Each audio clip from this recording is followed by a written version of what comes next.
Hi everyone, welcome to my YouTube channel. So today I'll be explaining about CN Module 1 important questions along with the answers. So here we go. First question is define the term data communication, mention the various components of data communication. So this was given for 6 marks in previous year paper. We have to write this explanation along with the diagram. Explanation says data communication is transferring data from one point to another using communication system. It involves several essential components and mechanism to ensure accurate and timely delivery of data. So I hope everyone got this. So components bandre a data communication system includes the following components. That is, you have to keep this diagram in mind, okay? Components are message, sender, receiver, protocol, and this medium. So when it comes to message is data or message being communicated. So ಇಲ್ಲಿ message ಯಾವುದು communicate ಆಗ್ತಿದೆ ಅದು message ಅಂತ. Sender ಅಂದರೆ the device which sends the message. Receiver is the device which receives the message. And transmission medium is physical path through which the data is transmitted like cable or radio waves. So this is the transmission medium, which is a physical path like cable or radio wave. So this is protocol. Protocol is nothing but set of rules that governs the communication between device to ensure proper data exchange. So these protocols need to be followed in order to have a proper data exchange. Okay. So these 5 are the components, and if characteristics are asked, you have to write this 4 characteristics. That is delivery, accuracy, timeliness, and jitter. So when it comes to delivery, the system must ensure that data reaches the correct destination only intended receiver. The message should be delivered only for the receiver and not other systems. Okay, accuracy, the data must be transmitted without any errors. So the data must be transmitted without any errors. There should be no error. Encryption and decryption should happen efficiently. There should be precise or accurate data. Timeliness, data must be delivered promptly. Delayed data, especially in application like video and audio, lose their value. Jitter, so jitter refers to inconsistency in packet arrival time. You have to keep this in mind. Packet arrival time. Inconsistent delays such as video packet arriving at varying intervals can degrade quality of audio or video. So you have to write this answer for this question. Next we have network topologies and their advantages. Okay. So if asked about physical structure, you have to explain this type of communication, this two type of connection, this two also, point to point and multi-point. Only if they ask only topologies, you have to explain this mesh topology, star topology, that. Okay. So network can be categorized by their connection types and topology. So this both will go for physical structure. Only topologies andre you have to write the 4 topologies. So connection type is nothing but type of connection, point to point ಮತ್ತೆ multi point ಅಂತ ಇರುತ್ತೆ. Direct link between two devices providing full capacity. So ಒಂದು device ಮತ್ತೆ ಇನ್ನೊಂದು ಡಿವೈಸ್ಗೆ direct connection ಇರುತ್ತೆ ಈ ಥರ. So it is known as point to point. Multi point ಅಂದರೆ ಒಂದು ಡಿವೈಸು ಇನ್ನೊಂದು ಡಿವೈಸ್ ಮಧ್ಯೆ ತುಂಬ ಪಾಯಿಂಟ್ಸ್ ಇರುತ್ತೆ, ಇನ್ನೊಂದು ಡಿವೈಸಸ್ ಇರುತ್ತೆ ಇಲ್ಲಿ. So this is multi point. And physical topology refers to how devices are physically arranged in a network. Devices ನೆಟ್ವರ್ಕಲ್ಲಿ ಫಿಸಿಕಲ್ಲಾಗಿ ಹೇಗೆ ಅರೇಂಜ್ ಆಗಿದೆ ಅನ್ನೋದನ್ನ ಫಿಸಿಕಲ್ ಟೊಪಾಲಜಿ ಹೇಳುತ್ತೆ.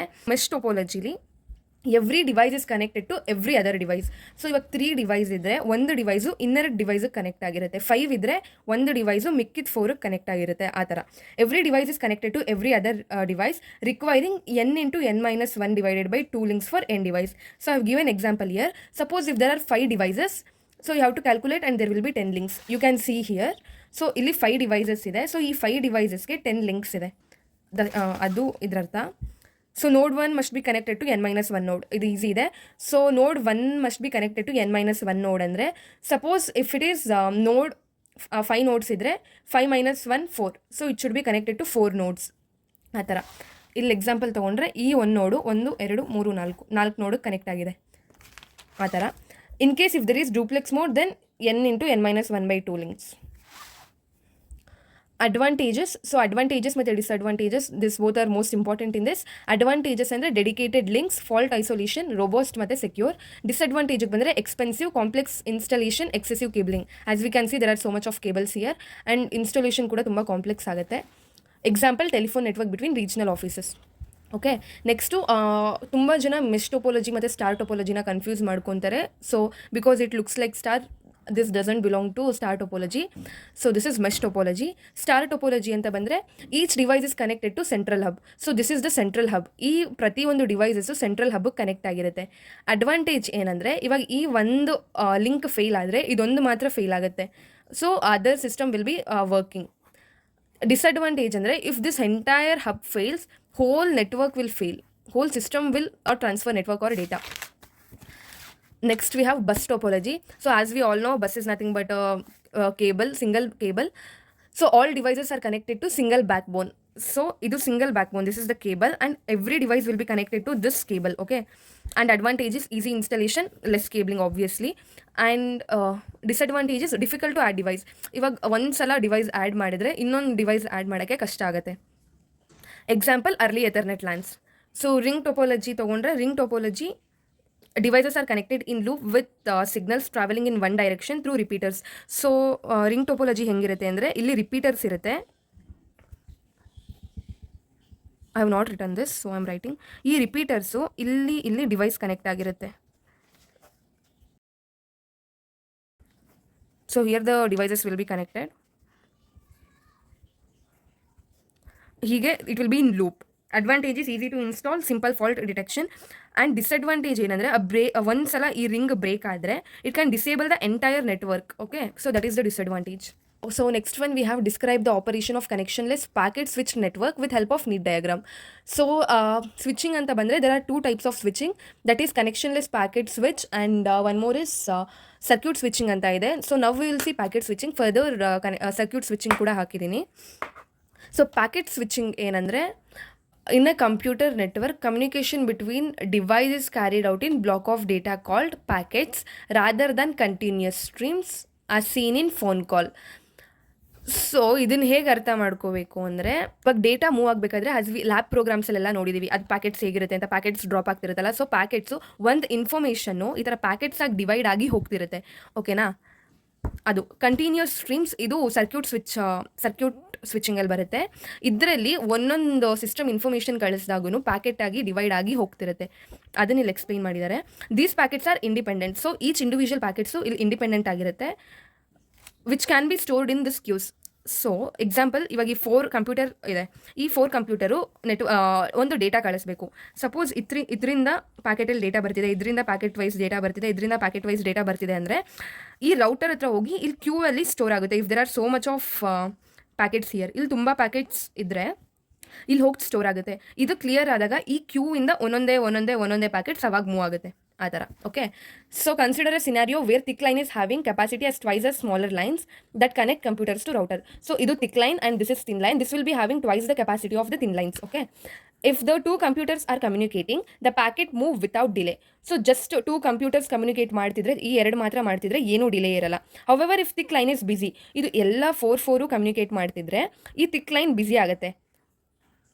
ಆ್ಯಂಡ್ ಮೋರ್ ಪ್ಯಾಕೆಟ್ ಅರೈವ್ಸ್, ತುಂಬ ಪ್ಯಾಕೆಟ್ ಬರುತ್ತೆ. They are queued and sent in order. So ಇದು 4 communicate ಮಾಡಬೇಕಾದ್ರೆ ಈ ಕ್ಯೂ ಒಳಗಡೆ ಬಂದು ಪ್ಯಾಕೆಟ್ ಸ್ಟೋರ್ ಆಗುತ್ತೆ, ಆಮೇಲೆ they will move in order. Okay, so disadvantage ಅಂದರೆ delay 5 capacity wire is busy. So ಇದು ಬಿಸಿ ಇದ್ದರೆ ಡಿಲೇ ಆಗುತ್ತೆ. ಈ ಕ್ವಶನಲ್ಲಿ what is meant by logical connection in TCP/IP, explain TCP/IP reference model with diagram, describe TCP/IP model with diagram. ಈ 2 question ಒಂದೇನೆ, they can ask in this both way. So TCP/IP reference model ನೋಡೋಣ first. TCP/IP reference ಮಾಡೆಲಲ್ಲಿ there are 5 layers basically. Okay, ಆ 5 layers ಇದು. So if you want to keep this in mind, you can keep this in mind as PDNTA. ಕೆಳಗಿಂದ P physical layer, D data link layer, N network layer, T transport layer, A is application layer. So ನೀವು ಇಷ್ಟು ಬರೆದ್ರೂ ಸಾಕು for better understanding and self explanatory diagram. This is done. So ಒಂದು ಕಂಪ್ಯೂಟರಿಂದ ಇನ್ನೊಂದು ಕಂಪ್ಯೂಟರ್ಗೆ ಅವ್ರ ಇನ್ನೊಂದು ಸಿಸ್ಟಮ್ಗೆ ಡೇಟಾ ಹೇಗೆ ಟ್ರಾನ್ಸ್ಫರ್ ಆಗುತ್ತೆ ಅಂತ. ಅಪ್ಲಿಕೇಶನ್ ಲೇಯರಲ್ಲಿ it will be in message form. Okay, application to application it will be in message form. Transport layer to transport layer it will be user datagram or it will be in form of segment. In network layer to network it will be in datagram, and data link ಲೇಯರಲ್ಲಿ it will be in frames. And further physical ಲೇಯರ್ಗೆ ಬಂದಾಗ it will get converted into bits, and from physical layer it will get transmitted to signals. Okay, to transfer. So here we have the explanation. Physical layer focuses on transmitting the bits from data link layer as electrical or optical signal over physical medium. So data link layer ಇಂದ ಬಂದಿರೋ ಡೇಟಾನ ಈ physical layer ಬಿಟ್ಸಾಗಿ convert ಮಾಡುತ್ತೆ. ಬಿಟ್ಸಾಗಿ convert ಆದಮೇಲೆ ಅಲ್ಲಿರೋ ಬಿಟ್ಸ್ನ electrical R optical ಸಿಗ್ನಲ್ಗೆ convert ಮಾಡಿ physical medium ಮುಖಾಂತರ ಮೆಸೇಜ್ನ transfer ಮಾಡುತ್ತೆ. So physical transmission can be air or cable. Next we have data link layer. In an internet multiple links LAN and WAN are connected by routers. So ಈ routerದು ಏನು ಕೆಲಸ ಅಂದರೆ router will forward the message to other link. Okay, suppose take an example, ರೌಟರಲ್ಲಿ ಏನಾಗುತ್ತೆ ಅಂತಂದರೆ links ಇರುತ್ತೆ ಅಲ್ವಾ, ಈ ಥರ ಲಿಂಕ್ಸ್ ಇರುತ್ತೆ. So this will be router and here there will be system. So data ಇಲ್ಲಿಗೆ ರೌಟರ್ಗೆ ಬಂದಾಗ ಇಟ್ ವಿಲ್ ಫಾರ್ವರ್ಡ್ ಮೆಸೇಜ್. ಆದರೆ ಯಾವ ಲಿಂಕ್ ಮುಖಾಂತರ ಅನ್ನೋದು ರೌಟರ್ ಡಿಸೈಡ್ ಮಾಡುತ್ತೆ, ಬಿಕಾಸ್ ಯಾವುದು ಮೋರ್ ಎಫಿಷಿಯೆಂಟ್, ಯಾವುದು ಬೇಗ ಟ್ರಾವೆಲ್ ಆಗುತ್ತೋ ಅದ್ರ ಮುಖಾಂತರ. ಸೊ ಡೇಟಾ ಇವಾಗ suppose if there are 2 links for 1 device, ಈ ಲಿಂಕ್ ಮುಖಾಂತರ the data will be transmitting more fastly and efficiently, and ಈ ಲಿಂಕಲ್ಲಿ ಸ್ವಲ್ಪ ಡಿಲೇಸ್ ಇರುತ್ತೆ. ಸೊ ರೌಟರ್ ವಿಲ್ ಡಿಸೈಡ್ ಯಾವ ಲಿಂಕಲ್ಲಿ ಹೋಗಬೇಕು ಅಂತ. Okay, there are often multiple paths that a datagram take from host to destination. Router are responsible for determining the efficient route. Once the next link is chosen by router, the data link layer manages process. So ಈ router decide ಮಾಡಾದ್ಮೇಲೆ data link layer ನೋಡ್ಕೊಳ್ಳುತ್ತೆ next ಏನು ಮಾಡಬೇಕು ಅಂತ. The data link layer, the datagram is encapsulated into packets and referred to as frames. So ಈ packets are nothing but the independent data, ಅದನ್ನು frames ಅಂತ ಕರಿತೀವಿ. Physical ಲೇಯರಲ್ಲಿ bits ಅಂತ ಕರಿತೀವಿ, ಡೇಟಾ ಲಿಂಕ್ ಲೇಯರಲ್ಲಿ ಫ್ರೇಮ್ಸ್ ಅಂತ ಕರಿತೀವಿ. ಆ್ಯಂಡ್ ನೆಟ್ವರ್ಕ್ ಲೇಯರಿಗೆ ಬಂದರೆ, network layer is crucial for establishing communication between source and destination. So ಹೇಗೆ ನೆನ್ಪಿಟ್ಕೊಳ್ಳಿ ಅಂದರೆ, ನೆಟ್ವರ್ಕ್ ಲೇಯರ್ ಇಲ್ಲೇ ಎರಡಿದೆ, ಕೆಳಗಡೆ ಎರಡಿದೆ. ಸೊ ಮಧ್ಯದಲ್ಲಿ ವಿ ಹ್ಯಾವ್ ನೆಟ್ವರ್ಕ್ ಲೇಯರ್ ಅಲ್ವಾ. So network layer it will establish the communication between source and destination ಅಂತ ನೆನ್ಪಿಟ್ಕೊಳ್ಳಿ. It manages host to host communication. So it manages host to host across multiple devices. So main role of network layer is to enable communication between host and determine best path for data transmission. So ಇದ್ರ main role ಏನಂದರೆ determine the best path, ಯಾವ ಪಾತಿಂದ data ಹೋದರೆ more efficient ಆಗಿರುತ್ತೆ, ಆಮೇಲೆ ಕಮ್ಯುನಿಕೇಷನ್ನ enable ಮಾಡೋದು. The primary protocol of network layer is IP. As we all know, IP is widely used internet protocol, ಅದು network ಲೇಯರಲ್ಲಿ use ಮಾಡ್ತೀವಿ. Next we have transport layer. Transport layer plays a crucial role in ensuring end-to-end communication. So ಇದರಲ್ಲಿ ಏನು ನೆನ್ಪಿಟ್ಕೋಬೇಕು ಅಂದರೆ, network ಲೇಯರಲ್ಲಿ host to host communication, transport ಲೇಯರಲ್ಲಿ we have end-to-end communication between hosts. Okay, it handles the transfer of data between application layer on one device and corresponding application layer on other device. ಇವಾಗ transport layer ಏನು ಮಾಡುತ್ತೆ ಅಂದರೆ, ಈ application ಲೇಯರ್ದು data ಟ್ರಾನ್ಸ್ಫರ್ಸ್ನ manage ಮಾಡುತ್ತೆ, making sure that message is transmitted reliably and efficiently. Okay, protocols in transport layer, TCP and UDP. So most of them will confuse TCP connectionless connection anta. See, if you have C, it is connection oriented. So UDP is C-less, C illa, so it is connectionless. Athara nenpitkolli. Next we have application layer. Application layer, so it is the last layer. The application layer in a network facilitates end-to-end communication. Illu ashte end-to-end communication. Illu ashte we have end-to-end communication between two application layers. At this layer communication happen between two processes. So there will be two processes. ಆ ಎರಡು process ಮಧ್ಯೆ ಆಗುತ್ತೆ. One process sends a request and other process sends the response. So one process sends a request and other process responses. Okay, this is process to process communication. Andre one process to another process it is communicating alva. So it is process to process communication. Protocols in this layer, idu 5th module alli tumba detailing agide. If you know this, 5th module odidmele 1st module ge tumba like description baribodu. Protocols in this layer are HTTP, SMTP, FTP, Telnet, DNS and IGMP. So this is it. And we had the second half of question which said logical connection between layer of TCP IP protocol suit alva. So for this we have this. Idral ಏನಂದರೆ, ಈ ಎರಡು ಕಡೆ source ಮತ್ತು destination ಕಡೆ we will write all the layers. Okay, ಇಲ್ಲಿ ಮಧ್ಯದಲ್ಲಿ switch ಇದೆ. ಈ ಎರಡು ಸ್ವಿಚ್ಚು ಡೇಟಾ ಲಿಂಕ್ ಲೇಯರ್ ಮತ್ತು ಫಿಸಿಕಲ್ ಲಿಂಕ್ ಲೇಯರಲ್ಲಿ ಮಾತ್ರ ಇರುತ್ತೆ. This is the router network ಲೇಯರ್ಗೂ ಇನ್ಕ್ಲೂಡ್ ಆಗುತ್ತೆ.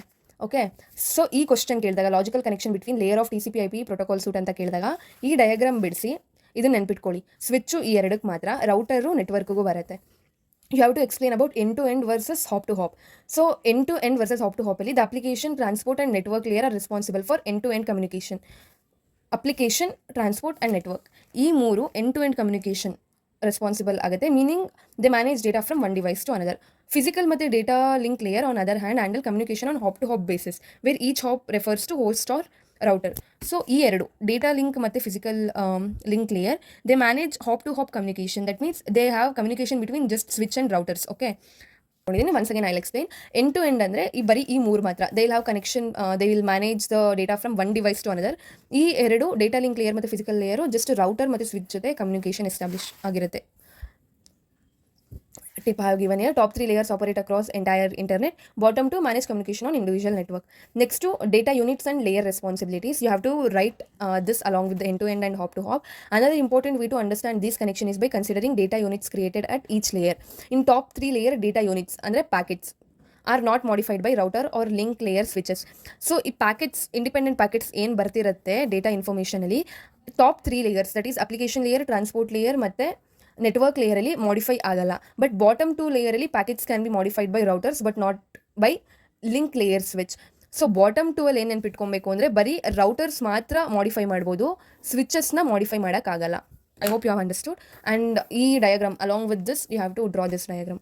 What is guided transmission media? Explain twisted pair cable in detail. So this is the question. Guided media are a type of communication channel that provides specific path to travel from one device to another. So guided media andre it will provide a specific path to travel from one device to another. Adralli 3 types ide.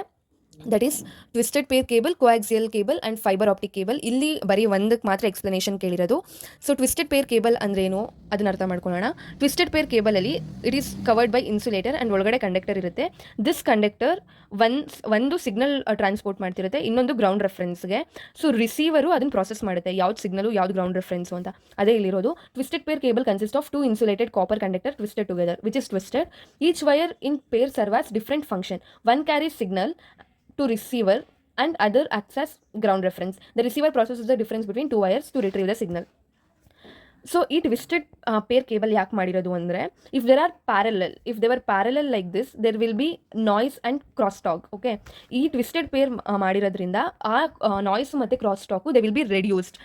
So twisted pair cable are designed to minimize the impact of noise and crosstalk. If the wires are in parallel, noise or crosstalk can affect each wire differently due to varying distance from source of noise. So by twisting the wire, cable maintain balance. So twist ಮಾಡೋದ್ರಿಂದ they will maintain balance. ಆ ಎರಡು ಒಂದಕ್ಕೊಂದಕ್ಕೆ they will be together, so it maintains the balance.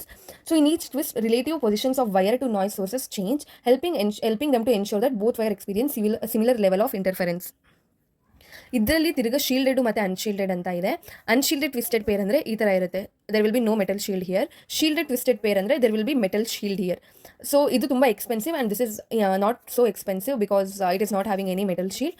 So ಇದಕ್ಕೆ ಏನಕ್ಕೆ metal foil ಹಾಕ್ತೀವಿ ಅಂದರೆ it reduces the inference and improve signal ಈ ಮೆಟಲಿಂದ. So this is more efficient and expensive also.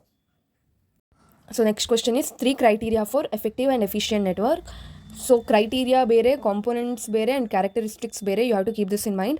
Criteria ಅಂತ ಕೇಳಿದರೆ ಪರ್ಫಾರ್ಮೆನ್ಸ್, ರಿಲಯಬಿಲಿಟಿ, ಸೆಕ್ಯೂರಿಟಿ. ಓಕೆ, ಪರ್ಫಾರ್ಮೆನ್ಸಲ್ಲಿ transit time for message to travel between 2 devices. That is ಇವಾಗ ಒಂದು ಸಲ ಮೆಸೇಜ್ ಟ್ರಾವೆಲ್ ಆಯಿತು, ಇನ್ನೊಂದು ಸಲ ಇಲ್ಲಿಂದ ಸೋರ್ಸಿಂದ ಡೆಸ್ಟಿನೇಷನ್ಗೆ ಬೋತ್ ಟೈಮ್, ಹೋಗೋ ಟೈಮು ಮತ್ತು ಬರೋ time, both the 2 way time is transit time. Response time ಅಂದರೆ time between sending a request and receiving a response. Response time ಅಂದರೆ ಇವಾಗ ಒಂದು ಡಿವೈಸು ರೆಸ್ಪಾನ್ಸ್ ಕಳಿಸುತ್ತೆ, ರಿಕ್ವೆಸ್ಟ್ ಕಳಿಸುತ್ತೆ, ಈ ಡಿವೈಸಿಂದ ರೆಸ್ಪಾನ್ಸ್ ಬರೋ ಟೈಮ್ ಮಾತ್ರ ರೆಸ್ಪಾನ್ಸ್ ಟೈಮ್. ಟ್ರಾನ್ಸಿಟ್ ಟೈಮ್ ಅಂದರೆ ರೆಸ್ಪಾನ್ಸ್ ಬಂದ ಮೇಲೂ ಈ ಡಿವೈಸಿಂದ ಈ ಡಿವೈಸ್ಗೆ ಮೆಸೇಜ್ ಟ್ರಾವೆಲ್ ಆಗೋ time. Hope you have got it. Throughput ಅಂದರೆ amount of data transmitted successfully, like how much amount of data is getting transmitted ಅಂತ. Delay, as we all know, time taken for data to reach its destination. Reliability, accuracy in data delivery, frequency and recovery time from network failure. Okay, reliability ಅಂದ್ರೆ accuracy ಮತ್ತೆ frequency. Security is nothing but it encompasses protecting the data from unauthorized access. So other person cannot access your data. Unauthorized, like if he has authorized access, he can access. Next, damage or corruption. And security will establish recovery procedure for security breaches. Next, we have types of data flow. That is 3 types: simplex, half duplex and full duplex. This is so easy. And simplex ಅಂದರೆ data flows in one direction only. Main frame ಇರುತ್ತೆ, monitor ಇರುತ್ತೆ, so ಒಂದೇ ಡೈರೆಕ್ಷನಲ್ಲಿ data flow ಆಗುತ್ತೆ. And ಅದು this can't send message further. There is only one direction. TV broadcast example, we can watch something on television ಅಷ್ಟೇ, we cannot send data to it ಅಲ್ವಾ, ಆ ಥರ. Half duplex ಅಂದರೆ both devices can send and receive data but not at same time, one at a time. Example walkie talkie. So ಈ device ಒಂದು data ಕಳಿಸಿದ್ರೆ, so this device has to wait until the data has been transmitted to here, and ಇದು receive ಆದಮೇಲೆ it has to send the message. So as we ಹಳೆ ಮೂವೀಸಲ್ಲೆಲ್ಲ ನೋಡಿರ್ತೀವಿ walkie talkies how it works ಅಂತ. So one person talks, other receives the message and then only other person can send the message back. Full duplex ಅಂದರೆ so 2 way communication, phone ಕಾಲಲ್ಲೆಲ್ಲ ಮಾತಾಡೋ ಥರ. So both devices can transmit the data simultaneously. Next question is define switching, explain circuit switch network and packet switch. I have explained packet switch before only, where router ಇತ್ತು and queue ಒಳಗಡೆ ಬಂದೆಲ್ಲ packet segregate ಆಗ್ತಿತ್ತು. So you can refer to that for packet switch. Now I'll be explaining about switching and circuit switch. So switching is process of forwarding data packets in a network from source to destination through intermediate device called switches. So there will be intermediate device called switches. It will forward the message through switches. Okay. Circuit switching ಅಲ್ಲಿ ಏನಾಗುತ್ತೆ ಅಂದರೆ, so ಪ್ಯಾಕೆಟಲ್ಲಿ ಏನು ನೋಡಿದ್ವಿ, ಅಲ್ಲಿ ಪ್ಯಾಕೆಟಲ್ಲಿ datas ಇರುತ್ತೆ, independent data packets, ಅದು transfer ಆಗ್ತಿರುತ್ತೆ. ಬಟ್ ಇಲ್ಲಿ ಹಾಗಲ್ಲ, there will be continuous connection between this switches. So ಇಲ್ಲಿ ಫಿಕ್ಸ್ಡ್ ಕನೆಕ್ಷನ್ ಇರುತ್ತೆ, like always there will be no shut down of connection here. ಈ ಸ್ವಿಚ್ಚು ನಾವು ಆಕ್ಟಿವೇಟ್ ಮಾಡಬೇಕಾ ಅಥವಾ ಡಿಆಕ್ಟಿವೇಟ್ ಮಾಡಬೇಕಾ ಅನ್ನೋದನ್ನ ಹೇಳುತ್ತೆ. In circuit switch network a fix connection is always available between two devices. So ಈ ಎರಡು ಡಿವೈಸ್ ಇದ್ದರೆ ಇಲ್ಲಿ ಯಾವಾಗಲೂ ಕನೆಕ್ಷನ್ ಇದ್ದೇ ಇರುತ್ತೆ. ಈ ಸ್ವಿಚಸ್ ಮುಖಾಂತರ if you have to activate or deactivate ಅನ್ನೋದನ್ನ ಹೇಳುತ್ತೆ. ಸೊ ಎಕ್ಸಾಂಪಲ್ ಇಲ್ಲಿದೆ, the network consist of 4 telephone on each side connected to switch. When a call is made, the switch connects phone on other side of phone. So ಇಲ್ಲಿಂದ ಒಬ್ಬರು person ಇವ್ರಿಗೆ call ಮಾಡಿದ್ರೆ, so ಈ can decide whether if he has to receive the data or not through this switch. If we activate this, he can receive the message. If he doesn't activate the switch, he cannot receive the message. Atara. Okay. Next we have packet switching, that is referred to early one. Compare and contrast circuit switch network and packet switched. So ಇವಾಗ ತಾನೇ ನೋಡಿದ್ವಿ circuit switch ಮತ್ತು packet switch ಹೇಗೆ work ಆಗುತ್ತೆ ಅಂತ. So continuous stream of data ಸರ್ಕ್ಯೂಟಲ್ಲಿ, ಇಲ್ಲಿ continuous ಆಗಿ ಲೈಕ್ ಡೇಟಾ ಟ್ರಾನ್ಸ್ಫರ್ ಆಗ್ತಾನೆ ಇರುತ್ತೆ. And data is broken into packets and transmitted independently. Low delay after connection is established. ಇಲ್ಲಿ ಡಿಲೇನೇ ಇರೋದಿಲ್ಲ, ಲೈಕ್ ಸ್ವಲ್ಪ ಡಿಲೇ ಇರುತ್ತಷ್ಟೇ. ಪ್ಯಾಕೆಟ್ ಸ್ವಿಚ್ಚಲ್ಲಿ variable delay due to queuing and routing. Queuing ಇರೋದ್ರಿಂದ ಲೈಕ್ ಸ್ವಲ್ಪ ಡಿಲೇ ಆಗುತ್ತಲ್ಲಿ. This is connection oriented, we can see like ಇಲ್ಲಿ connection ಇರಲೇಬೇಕು. And that can be connectionless or connection oriented. Okay. And ಇದು low efficiency, that has high efficiency. Example is real time voice communication, that is phone call, and data communication like web, email, file transfer etcetera. Next we have encapsulation and decapsulation at source host for TCP/IP protocol set. So ಈ encapsulation ಮತ್ತು decapsulation ಅಲ್ಲಿ question there are 3 types ಬರಬಹುದು: source host, router ಮತ್ತು decapsulation at destination host ಅಂತ. Question ಪೇಪರಲ್ಲಿ ಕೇಳಿರೋದು source host ಅಷ್ಟೇ. So I'll be explaining about source host. Encapsulation and decapsulation, as we all know, encryption ಮತ್ತು decryption ಥರ encapsulation ಮತ್ತು decapsulation ಕೂಡ. This process occur at both source and destination, including intermediate device like router. ಇಲ್ಲಿ router ಅನ್ನೋದು intermediate device ಈ ಥರ. So this is source, this is destination, this is the router which transfers the message or forwards the message. So ಅವ್ರು ಕೊಟ್ಟಿರೋ question ಪ್ರಕಾರ encapsulation at source host. At source host, encapsulation process involves following steps. ಯಾವ್ಯಾವ layer ಎನ್ಕ್ಯಾಪ್ಸುಲೇಷನ್ಗೆ ಏನೇನು responsibilities ವಹಿಸ್ಕೊಂಡಿದೆ ಅನ್ನೋದು ಇದ್ರದ್ದು content. So application ಲೇಯರಿಂದ ಬಂದರೆ, the data generated by application layer is called message. This message doesn't contain any header or trailer. Even if it contain, it's still a message and this message is pass to transport layer. So application ಲೇಯರಲ್ಲಿರೋ ಡೇಟಾನ ನಾವು message ಅಂತ ಕರಿತೀವಿ. ಅದಕ್ಕೆ ಯಾವುದೇ header ಇರೋದಿಲ್ಲ. So header ಅಂದರೆ it contains informations like source ಮತ್ತು ಡೆಸ್ಟಿನೇಷನು. ಸೊ ಇದರಲ್ಲಿ ಯಾವ ಹೆಡರು ಇರಲ್ಲ. And even if it's contain at still ಮೆಸೇಜೇನೆ, ಅದು ಅಪ್ಲಿಕೇಶನ್ ಲೇಯರಿಂದ ಟ್ರಾನ್ಸ್ಪೋರ್ಟ್ ಲೇಯರ್ಗೆ ಬರುತ್ತೆ. Transport layer treat the message as A payload. Payload is nothing but data and header. Okay. Payload is equals to data plus header. So if it's not having header also, that doesn't make sense. So payload ಆಗಿ treat ಮಾಡುತ್ತೆ. It adds transport layer header. So ಇವಾಗ transport layer ಹೆಡರ್ನ add ಮಾಡುತ್ತಿದ್ದು, that is details like source and destination address and information necessary for task such as flow control, error control and congestion control. ಈ ಮೆಸೇಜಸಲ್ಲಿ ಏನಾದರೂ errors ಇದ್ದರೆ ಅದೆಲ್ಲ ಇದು manage ಮಾಡುತ್ತೆ header. The resulting packet is known as segment. So ಇಲ್ಲಿಂದ ಬಂದಿರೋ message transport ಲೇಯರ್ಗೆ ಬಂದು ಅದರ ಹೆಡರ್ ಹಾಕಿದ್ಮೇಲೆ ಅದು ನೇಮ್ ಚೇಂಜ್ ಆಗುತ್ತೆ, ದಟ್ ಈಸ್ ಸೆಗ್ಮೆಂಟ್ ಅಂತ. ಅದು ಕನೆಕ್ಷನ್ ಓರಿಯೆಂಟೆಡ್ ಆದರೆ ಸೆಗ್ಮೆಂಟ್ ಆಗುತ್ತೆ. UDP ಕನೆಕ್ಷನ್ ಲೆಸ್ ಆದರೆ ಯೂಸರ್ ಡೇಟಾಗ್ರಾಮ್ ಅಂತ ಕರಿತೀವಿ. This transport layer packet is then pass to network layer. Hope you all understood this too. So network layer ಅಂದರೆ at this layer transport layer packet is treated as payload. ಅದೇ ತಿರ್ಗಾ ಮತ್ತೆ payload ಅಂದರೆ data plus ಹೆಡರು. ಇದರಿಂದ ಬಂದಿರೋ ಹೆಡರು ಮತ್ತು data ಏನು message contain ಆಗಿತ್ತೋ ಅದು. The network layer header is added. So transport ಲೇಯರ್ಗೆ ಟ್ರಾನ್ಸ್ಪೋರ್ಟ್ ಲೇಯರ್ ಹೆಡರ್ ಆ್ಯಡ್ ಆಗಿ ಸೆಗ್ಮೆಂಟ್ ಆಗಿರುತ್ತೆ. ಇವಾಗ ತಿರ್ಗಾ ನೆಟ್ವರ್ಕ್ ಲೇಯರ್ಗೆ ಬಂದು ನೆಟ್ವರ್ಕ್ ಲೇಯರ್ ಹೆಡರ್ ಆ್ಯಡ್ ಆಗುತ್ತೆ, which contain source and destination IP address as well as additional information for error handling. Okay. The final packet is refers to as datagram. ಈ network ಲೇಯರ್ದು header add ಆದಮೇಲೆ ಅದನ್ನು datagram ಅಂತ ಹೊಸ name change ಮಾಡ್ತೀವಿ, which is then pass to data link layer. So data link ಲೇಯರ್ಗೆ ಬಂದಮೇಲೆ the network layer packet is encapsulated in data link layer. ಅದನ್ನು frame ಅಂತ ಕರಿತೀವಿ. The header is added here, which includes the address of sending host and next hop. So here the same thing happens. Header add ಆದಮೇಲೆ it contains the address of sending host and next hop, that is router. Data link layer ಇಂದ router ದು information encapsulate ಆಗುತ್ತೆ. The frame is then passed to physical layer. So data link layer ಇಂದ physical layer ಗೆ ಬರುತ್ತೆ. Here we have the diagram. Source in the destination ಗೆ we have to send the data. Source ಇಂದ first application layer ಇಂದ ಬರುತ್ತೆ, next ರೌಟರ್ಗೆ ಹೋಗುತ್ತೆ, and then ಡೆಸ್ಟಿನೇಷನ್ಗೆ ಬರುತ್ತೆ. ಇಲ್ಲಿ ಫುಲ್ ಎನ್ಕ್ಯಾಪ್ಸುಲೇಟ್ ಆಗ್ತಿದೆ ಆ್ಯಂಡ್ ಇಲ್ಲಿ ಡಿಕ್ಯಾಪ್ಸುಲೇಟ್ ಆಗ್ತಿದೆ. ರೌಟರಲ್ಲಿ ಉಲ್ಟಾ. ಸೊ ಸೋರ್ಸ್ ಹೋಸ್ಟಿಂದ ಎನ್ಕ್ಯಾಪ್ಸುಲೇಟ್ ಆಗ್ತಾ ಬರುತ್ತೆ. ರೌಟರ್ಗೆ ಬಂದಮೇಲೆ ಇಲ್ಲಿ ಡಿಕ್ಯಾಪ್ಸುಲೇಟ್ ಆಗುತ್ತೆ, ಬಿಕಾಸ್ ರೌಟರು ಚೆಕ್ ಮಾಡಬೇಕು ಡೇಟಾನ, ಅದು IP ಅಡ್ರೆಸ್ ಸೋರ್ಸ್ದು ಮತ್ತು ಡೆಸ್ಟಿನೇಷನ್ದು ಸೇಮ್ ಇದೆಯಾ ಅಂತ. ಸೊ ಅದು ರೌಟರಲ್ಲಿ ಚೆಕ್ ಆಗೋದಕ್ಕೆ ಡಿಕ್ಯಾಪ್ಸುಲೇಟ್ ಆಗುತ್ತೆ, ಅದು ತಿರ್ಗಾ ಮತ್ತೆ ಎನ್ಕ್ಯಾಪ್ಸುಲೇಟ್ ಮಾಡುತ್ತೆ. ಆಮೇಲೆ ಇಲ್ಲಿ ಅಪ್ಲಿಕೇಶನ್ ಲೇಯರ್ಗೆ ಬರೋಷ್ಟರಲ್ಲಿ ಅದು ಡಿಕ್ಯಾಪ್ಸುಲೇಟ್ ಆಗಿರಬೇಕು. So this is additional if they ask other questions like encapsulation and decapsulation at router. Router ಅಲ್ಲಿ ಏನಾಗ್ತಿದೆ ಅಂತ you should write. And decapsulation at destination. Okay. Decapsulation at destination ಈ 3 layers ಅಲ್ಲಿ ಆಗುತ್ತೆ. ಹೇಗೆ encapsulation ಇವಾಗ ಜಸ್ಟ್ 4 layers ಅಲ್ಲಿ ಆಯಿತು, ಹಾಗೆ decapsulation ಫಿಸಿಕಲ್ ಮತ್ತು application ಲೇಯರ್ನ involve ಮಾಡ್ಕೊಳ್ಳಲ್ಲ. This 3 layers, that is you have to write explanation like data link layer ಅಲ್ಲಿ it will remove the header and extract the data. Okay. And network ಲೇಯರಲ್ಲೂ ಅಷ್ಟೇ, ಇಲ್ಲಿಂದ header like it will be containing header ಅಲ್ವಾ, ಇಲ್ಲಿ ಬಂದು ಆ ಹೆಡರ್ನ remove ಮಾಡಿ just ಡೇಟಾನ ಮಾತ್ರ ಇಟ್ಕೊಳ್ಳುತ್ತೆ. ನೆಕ್ಸ್ಟ್ ನೆಟ್ವರ್ಕಲ್ಲೂ ಅಷ್ಟೇ, ಹೆಡರ್ನ ರಿಮೂವ್ ಮಾಡಿ ಜಸ್ಟ್ ಡೇಟಾ ಮಾತ್ರ it will be transform to transport layer. ಈ ನೆಟ್ವರ್ಕ್ ಲೇಯರ್ ಹೆಡರ್ ರಿಮೂವ್ ಆದಮೇಲೆ ಟ್ರಾನ್ಸ್ಪೋರ್ಟ್ ಲೇಯರ್ ಹೆಡರ್ ರಿಮೂವ್ ಆಗಿ ಅಪ್ಲಿಕೇಶನ್ ಲೇಯರ್ಗೆ ಸೆಂಡ್ ಆಗುತ್ತೆ. So finally you will get data. Compare OSI and TCP IP model. What are reasons for OSI model to fail? This is the question and I have written the answer here. TCP IP ಮತ್ತು OSI ಇದು comparisons ನಡೀತಿದೆ ಇಲ್ಲಿ. So model around which internet is developed. As we all know, internet protocol, it is widely used now for www and other purpose. So OSI, it has no applications at all. It's just for theoretical purpose ಅಷ್ಟೇ. ಆಮೇಲೆ TCP IP, it has 5 layers as we all know: physical, data link, transport, network and application layer. OSI ಅಲ್ಲಿ 7 layers ಇದೆ, which is session layer ಮತ್ತು presentation layer ಅಂತ 2 add ಆಗುತ್ತೆ.